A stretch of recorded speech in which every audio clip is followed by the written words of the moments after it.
Hi, I'm Ash, and I'm throwing a gender tea party where we try on different pronouns and honorifics to see how they feel. Today I'm introducing a friend who uses they, them pronouns. My friend is so cool to come to my party. It's so exciting to get to know them better. They are drinking an Irish breakfast tea, which I've heard is their favorite. If you want to get them a refill, the pink cup is theirs. I love their outfit.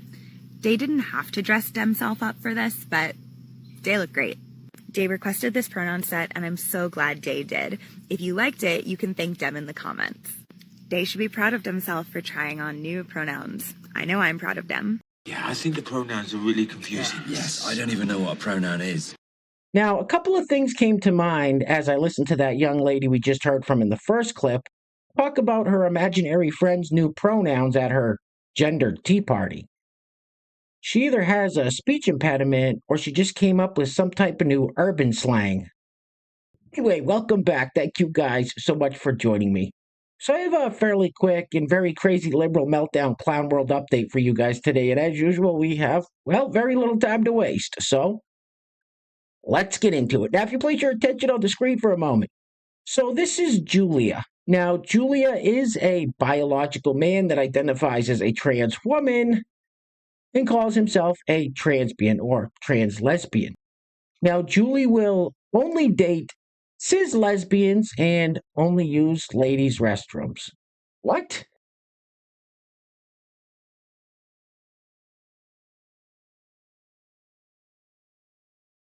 Okay, that's not creepy. All right, let's keep it moving with this slightly rotund individual who claims he used to be a man. Here's a PSA for all the ladies out there who think their rights are being stripped away since Trump won the election. Roll it. Hey, my fellow ladies out there. So, men think they own you. Take it from somebody that used to be a man. You got boobs. You got a vajayjay. Guess what, honey? You own them. Trust me, they want it. Make them own it. Look at me, I'm a big fat slob! All right, next up we have this lovely couple who says you cannot be conservative and punk or goth at the same time. Then the fellow with the yellow beard brings up Rage Against the Machine. I don't think he realizes that they've turned into Rage for the Machine. They wouldn't let people into their concerts unless they took the Fauci sauce. Roll it. You cannot be goth or punk and conservative. Granted, you can be alternative and conservative, but then you're only alternative within your own ranks. You're just cosplaying. Being a goth and being a punk is not about the clothes. It is about your ideologies and who you are as a person here and here. And if here and here are blinded and blocked by Zionism, by nationalism, by conservatism, then you're just that, blind. And some goth conservatives or punk conservatives, what the f*** is even that, will come and say, well, I listen to the music though. Do you? Because this is how we have people listening to Rage Against the Machine and System of a Down and then voting for Trump. And if you're sitting there wearing all black, listening to your Bauhaus going, wait, but I voted for Trump and I'm goth. No, congratulations on being the very last true poser. With as watered down as the scenes have become with the pervasiveness of infiltrators here on the internet, how does it feel to be, again, the last true poser? You guys look like... What do they look like, Jimmy? Dorks. They look like a couple of dorks. All right, next up we have this young lady who claims that even though Trump won the election, a spirit told her that Carmelo Harris will be our next president. Now, I call bullshit, but who knows? Stranger things have happened. Roll it. Presidential election results that we have right now, they are not indicative of who is going to be our president moving forward. Okay? I have known this. Spirit last night, they saw me worrying. Externally, externally, it doesn't look good. But Spirit was even telling me last night, they were like, Kamala's gonna win. She's gonna win. This morning, results. It looks like Trump won. Spirit wanted me to come on as a medium to let you know.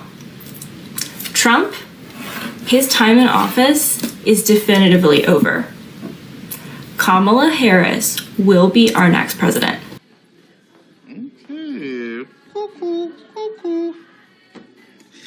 Now, for those of you that saw yesterday's video, you may recall the clip I played of the liberal white woman who said she thought black women should be in charge of everything. That includes this lady. Roll it. For all of the white women, the Beckleys, and the Bentleys, and Emilys who voted for Trump, this is what I gotta say to you. Whenever your little Emily comes home full of Tyreekuses, come shop. She's a teen. Sadly, you told her not to mess with that dark meat, but she did. I'm going to enjoy the non-abortion that she's going to get. She's going to be forced to have that baby and disgrace the whole family. Go ahead, Tyrone. Put it in a deep dicker so you can get this swirl in. Now you got some kids in the family now. You don't like us now. We at Thanksgiving dinner now. The whole in-laws, everybody coming over there. What's up? Your grandchild gonna be a Rebecca. You know when you be saying you're going to Pilates class, but we'll be going to the hood to see Rodney. You know what I'm saying? So we can pop you down and then you go back home all tired and ran through to Stephen. That card gonna break one day, baby. Or that raw dog gonna really pay off. And that plan B ain't gonna be available. And that abortion ain't gonna be available. And Peter gonna know that you got some BBC all up in that ran through run over. Oh, but you ain't gonna be able to get no abortion, are you? You ain't gonna be like you've been doing before. Because we all know why y'all wanted to shut down abortions. Y'all was getting all abortions. But that ain't gonna be over with now. You done kept Rodney a secret for a real long time. But not no more. Welcome that black baby. And we know y'all been about to drop me. Welcome that black baby to the family. What the hell is wrong with you people? Hey, where are the white women at? All right, next up we have this lovely young lady who disowned her parents and her brother simply because they voted for Donald Trump. And remember, she belongs to the party who claims they are all about love, tolerance, and inclusivity. Roll it.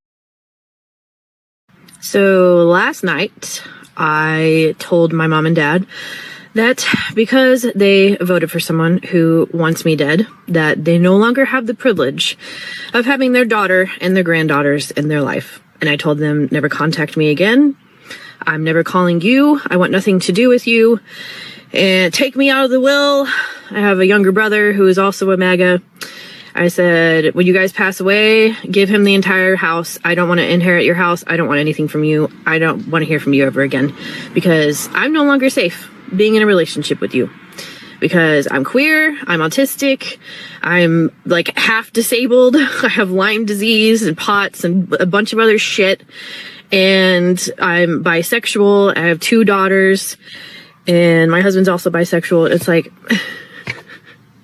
I'm no longer safe with people like you. You'd be the first ones to turn me into the Schnazis if shit went down here. You one crazy ass bitch!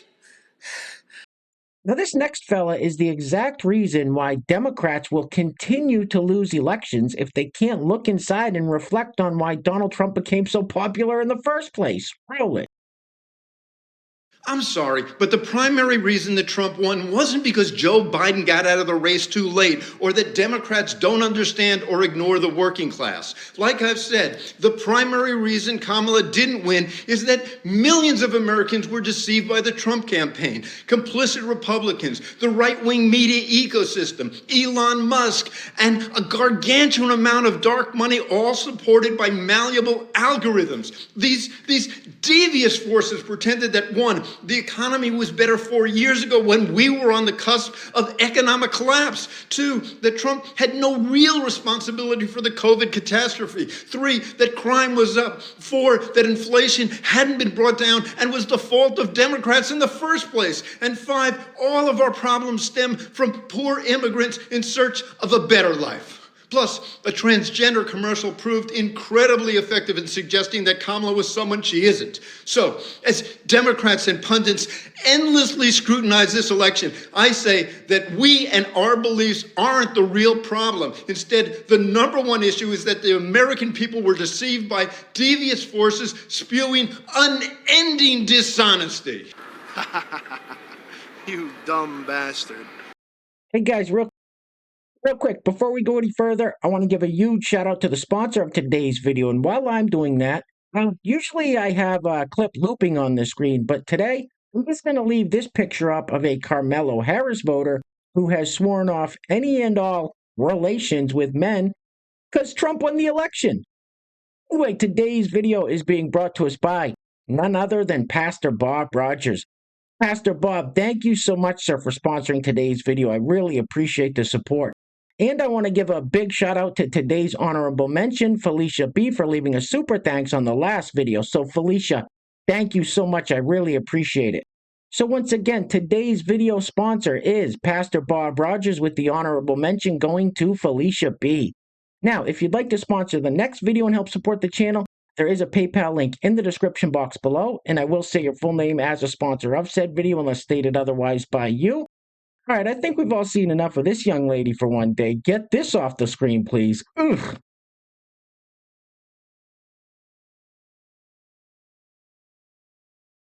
She's got the crazy eyes. Dude, the eyes, they're crazy.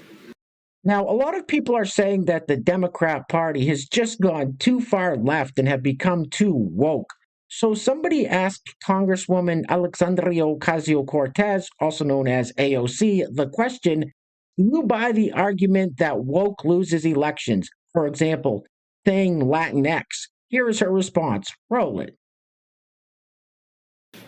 Personally, I don't. I think that a lot of voters really don't like fake people, and they're sick and tired of fake politicians. And so what I actually think is worse is saying something you don't believe. And so if during the entire time in campaign season, you're saying that you're down with trans people or like the LGBT community, and then you lose an election, and then the next day you say all that stuff was wrong. I actually think what people are more upset about is someone was doing something they didn't believe and just saying something. Like, if you actually weren't about that life, why did you campaign as though you were? Enough with the woke shit. And real quick, before we wrap it up, I just want to say that the vast majority of feedback from you guys in the comments about these liberal meltdown videos has been positive. So as long as you guys continue to enjoy them, I will continue to show them to you because, as I said in yesterday's video, there is plenty of content out there right now. Anyway, we're going to be wrapping it up with this clip from MSNBC where this fella says at the pro-democracy side, he's talking about the Democrats, don't have a Joe Rogan. Does he not realize that Joe Rogan has always been a liberal Democrat? Like I said a minute ago, the Democrat Party has gone too far left for even people like Joe Rogan. Anyway, things are clearly getting very crazy out there, guys, so please take care of yourselves. Take care of each other. Till next time, love you guys. Peace. Roll it. Particularly the media ecosystem it's not a good one, it's a negative one, it's a radicalization funnel. But what they have done in their online media ecosystem is build a radicalization engine, literally the way militant groups do around the world, that takes people from relatively low-level annoyances with the world. Why are eggs so expensive? Why is my kid learning this new thing in American history in school that I didn't learn? And then moves them through YouTube videos, through podcasts, moves them from that annoyance all the way slowly to a full-blown fascist politics. It's an elaborate multi-billion-dollar infrastructure, and there is nothing like it on the pro-democracy side. We don't have when a man is just lost and lonely and not yet radicalized, we don't have the equivalent of Joe Rogan and Jordan Peterson to move that man in a feminist direction. By the way, we should educate men that it's actually really great to live with a strong woman who makes money. It's actually easier. Life is easier. What did you say? What the f*** did you just say? We don't have when a man is just lost and lonely and not yet radicalized, we don't have the equivalent of Joe Rogan and Jordan Peterson to move that man in a feminist direction. You're a bitch. And you ain't black.